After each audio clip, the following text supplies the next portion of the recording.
Hello everyone. Welcome to the video.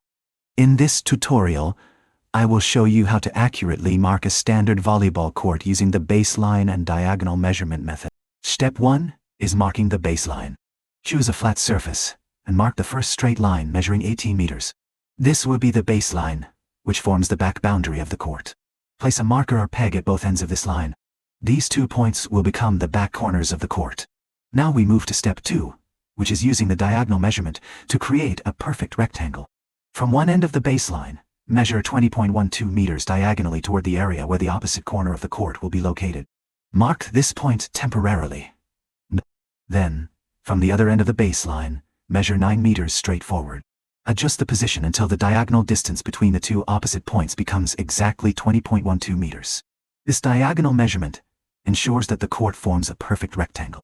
Once the diagonal matches 20.12 meters, fix the peg at that corner. Repeat the same process on the other side of the baseline to create the fourth corner of the court. Now connect the front two corners with a straight line. This line will become the front boundary line of the volleyball court. At this stage you should have a rectangle measuring 18 meters by 9 meters. Next, we mark the center line.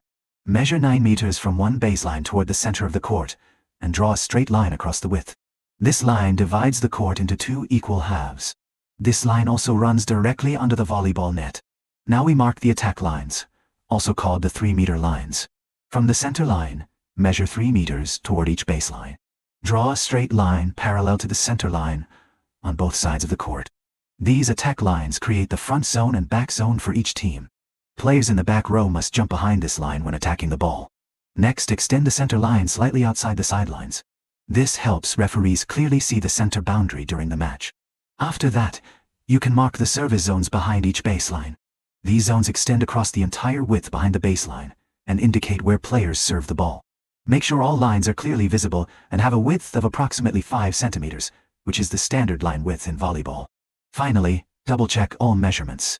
The court length should be 18 meters, the width 9 meters, and the diagonal from corner to corner should measure 20.12 meters. If all measurements match, your volleyball court is properly marked and ready for play.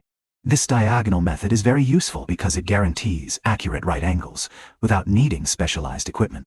Thank you for watching this tutorial.